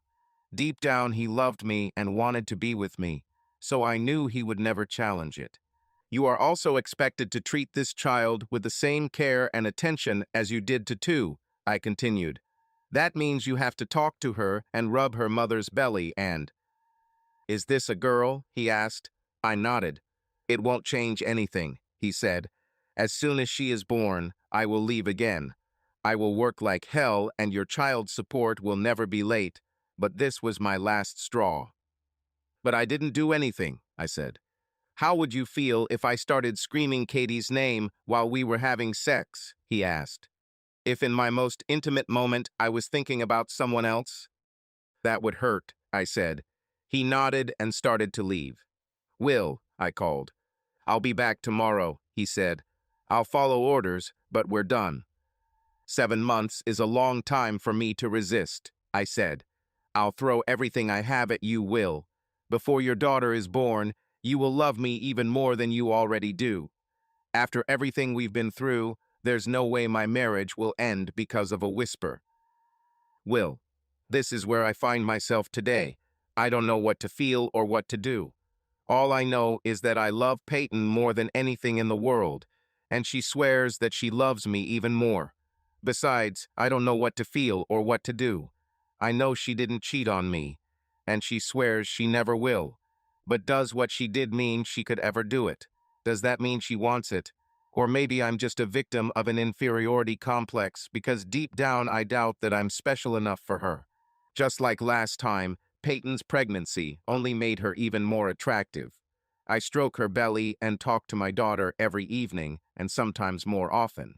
Peyton works her magic on me, and although I haven't gotten back to having sex with her yet, I've been letting her kiss me again lately. And she suggested that in case of complications, we should probably sleep together so I could be close. Once we start doing that, it's only a matter of time until she tries something. What should I do? End.